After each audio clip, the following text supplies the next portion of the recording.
Welcome to Peter and Ruffy's Football Show here on STV. The main talking points on tonight's programme.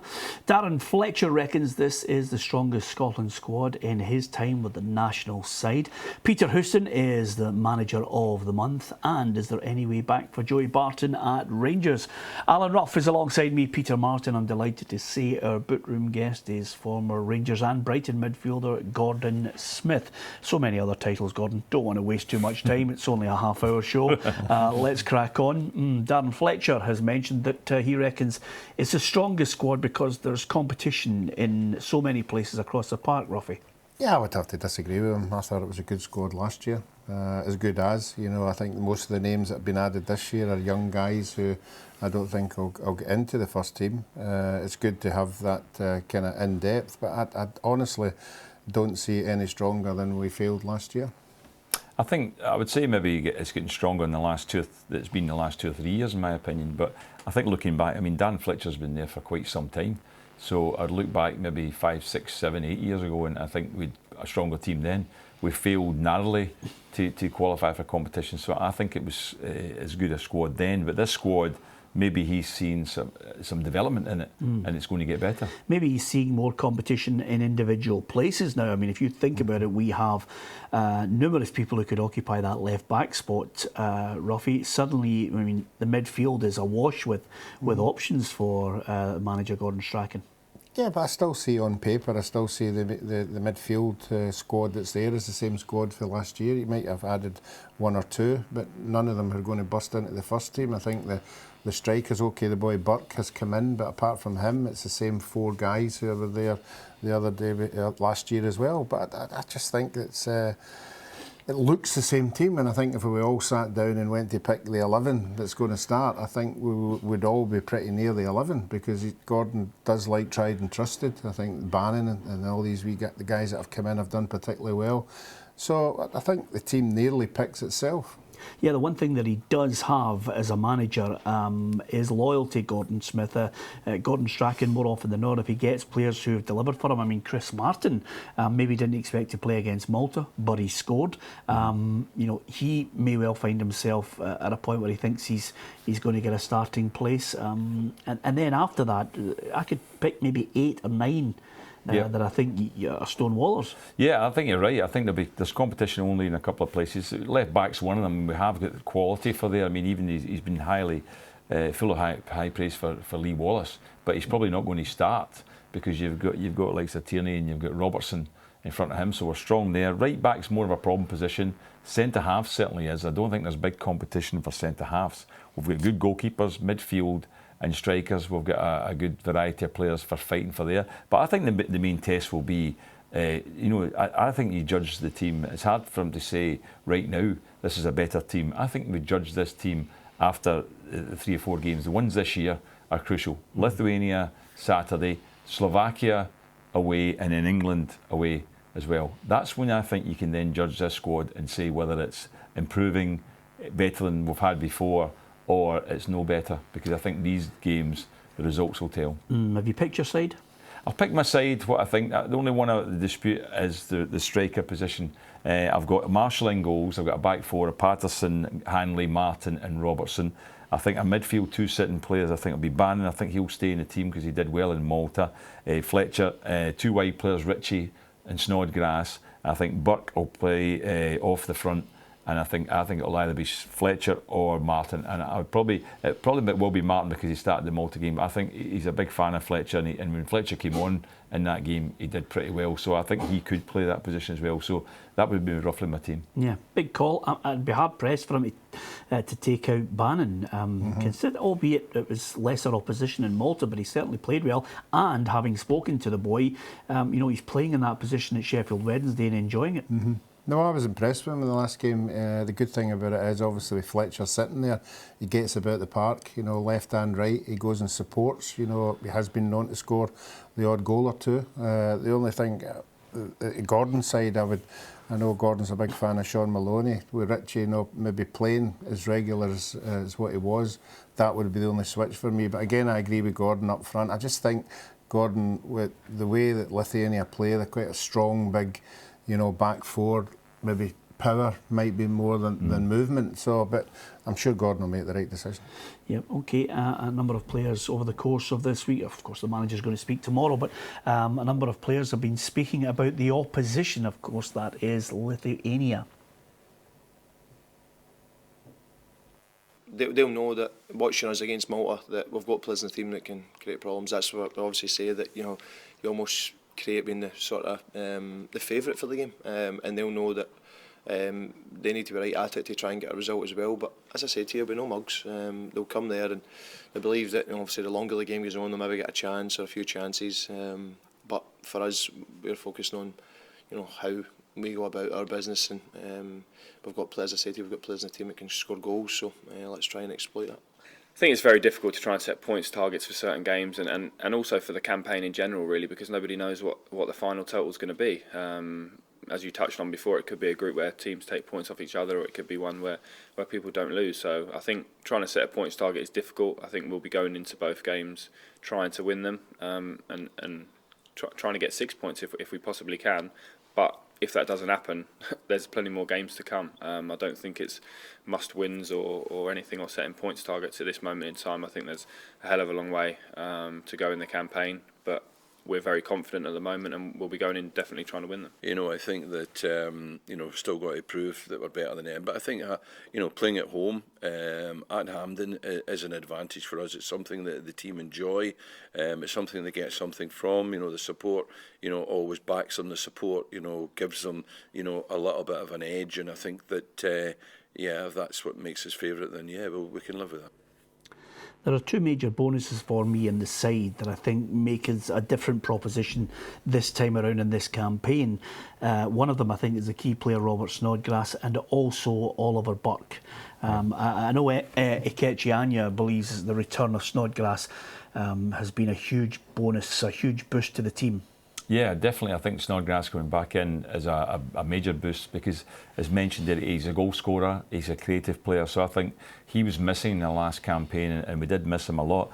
Burke, I've just felt in the first game, I think there was a lot of talk about him. I don't think he did as well as some people said, but I thought what he showed was potential. He's got strength, running power. He's only a young player. He's learning the game, and I think he's going to be a top-class Scotland player. I don't think he was particularly in that first game, but I don't think that matters all that much. He's going to get better and better, so he's also going to be a player that's going to make a big difference. And we've mentioned before, you've got like some Maloney, you've got Richie, you've got people like that can play in wide positions too. You've got Barry Mackay, who he's spoken highly of too, can play there. So I think we've got enough players, and I say, unlike a lot of people that maybe connect to the team, this is a must-win game. It definitely is, because we've got the next two games are away games, and I think we're much better getting into those games with full points. Yeah, I would agree with that. I'm expecting a big performance. I'm sure on the back of the Malta result, they'll get into the game with confidence. I think the supporters have to be patient. We know how hard they can be to break down. But I'm expecting if we get one goal, they'll have to then decide what they're going to do. And I think we might just sneak another one. They got 2 goals in the last game, Lithuania, but they were 2 gifted goals. They never really worked them. And then they lost 2 goals late on. So I think it depends on how they set their stall out to play this game. But we really have to have people who can break them down on the park. What about Sean Maloney's line? It's getting close to the desperation stakes for us. Yeah. I thought we were beyond that 4 or 5 years ago. Yeah, absolutely, I thought we were. But as I say, there's a lot of confidence that's coming just now, despite the fact that the last campaign was very disappointing. It's not the performance. At times the performances were okay. It was where we ended up. There was 3 places available there for possible qualification, 2 automatic and a playoff, and we never made the top 3. And I think that's where we have to improve. And that's this time there's only 1 place it goes through, and 2nd place for qualification. Well, listen, FIFA want to expand it to 48 teams. You into that? Not at all.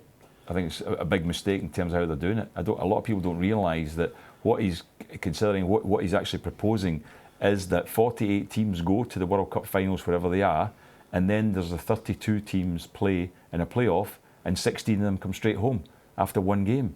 Now, you think about that.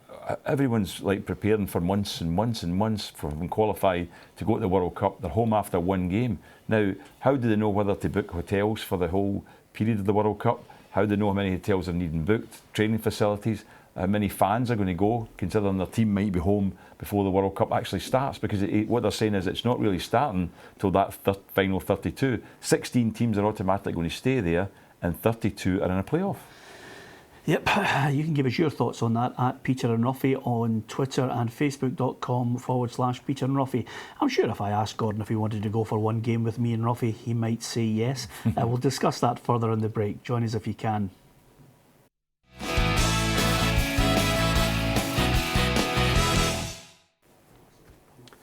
Welcome back to Peter and Ruffy's Football Show. Alan Ruff's alongside me, Peter Martin. Gordon Smith is our bookroom guest. We're talking about an expanded World Cup. We're talking about a reduced European Champions League because this is causing a fair bit of consternation. I think Neil Doncaster is hoping that most of the European clubs can really dig their heels in here, because he reckons if it gets to the point of ring fencing 16 out of the 32, it's making it a closed league, and the romance of it all would be lost. And again, this is rearing its head now because clearly there's a fear, which is why you're getting these quotes continually. I'm with him on this. Yeah, definitely. I mean, I'll tell a lot of them it's not even considering the romance anymore. It's finance is more important than romance, because it's more or less saying, well, we want the big teams there. It's maybe to a degree. I can see maybe the Infantino's decision with the World Cup, or his proposal, is also to say, do you know what, if we get 48 teams qualifying for the finals to start with, that means they're going to be selling the World Cup, all the matches to 48 countries right away. They know that, so that's bringing in more money. Obviously, before the World Cup starts, 16 a year are going home. Yeah. Now, it's the same with the European Championship League. That's what the big clubs are wanting. It's all about finance, and they don't want to see a lot of these smaller teams in it. They're going to make it harder and harder for the smaller countries to be there, to qualify. But it's finance, and if UEFA weren't following along with it, there's every chance a lot of these teams will break away and form their own tournament. Yeah, I think I'd like to see everybody dig their heels in on this one, but again, it's constantly the richer clubs. You know, it's almost like holding a gun to the head of the lesser clubs. Yeah, and it's a shame because, I mean, it is the romance are playing in it. You know, it's the same with our own Scottish Cup. I mean, we start at the first round and the romance is there for all these teams, you know, to get further in the tournament, and that's why we're in it, you know, to get the excitement of actually reaching it and being there for the supporters. But again, as both of you are saying, it'll be the rich clubs that'll dictate, and I think we'll just be throwing a bone, you know, it'll be there. I mean, have your Atlantic League or something like that, and or another competition. But I think, like you, there's enough teams out there. If you create enough noise, then it might just hold up for a bit. What was your viewpoint, Peter, on the World Cup being 40, and then the way they're proposing to get rid of 16 teams? Don't you think that's going to cause mayhem for all these countries? I know it sounds good, you know, you can be there, but automatically, you know, how do you prepare for that and then go home after one game when you've think you've been going to be there for? I mean, you generally qualify the previous October, November, don't you? Well, again, if you're talking about going to Qatar, it's a long way to go for one game. So still at the proposal stage, though, Gordon. Yeah. So you know, whether He's actually quite clever. He's talking about bringing it in after Qatar. Yeah, that's what he's saying. So because he knows you couldn't have 48 teams out there. I mean, many hotels do you even need, in training facilities and all that. And as I say, the preparation and months of preparing one game. I mean, you could have a bad night. One game you get knocked out. Well, listen, we're more worried about walking up to the stadium in Qatar. We'd be sweltering, Ruffy. Never mind whether we're going to get one game or not. Still, we'd love to be there, whether it was one game or not. Let's switch our attention to domestic issues. There's a number of things that I think have raised a few talking points. I didn't really want to mention Karamoko Dembele on the programme, you know, over the last 3 or 4 days. It's been a YouTube sensation with the boy from Celtic and his skills, which is fine. I just think the promotion of him and the scrutiny over him and everybody, you know, basically elevating him to a point which I think is too much for a young boy to deal with. I think he should have been left alone to develop at Celtic. And now there's a question of, you know, I've just written down here that the Children's Commissioners called for regulation to stop the exploitation of children by professional football clubs. This has all emerged from the footage of that young boy playing for Celtic. Yes, I mean, that's the thing nowadays, the footage is there. I mean, we saw it years ago, the footage was there very early on for Lionel Messi. as he was a little kid over in Argentina, and you saw the ability. This lad's the same. This lad is great to watch. You know, when you see it, you think to yourself, how many kids have got that kind of ability nowadays? You see it very rarely. You see a lot of good little players, but this boy, he's got pace as well and ability to pass, vision. It's just a shame he's been promoted to this level because, you know, you want your career to come through and you don't want to be under pressure, because at the moment now this boy is under tremendous pressure to make it and go all the way through and be a top professional, rather than just say, well, let's see how the boy develops. Well, you know, Celtic have already had that before in Islam Farouz, Ruffy. You know, just let him get on with it, you know, and take the spotlight off him.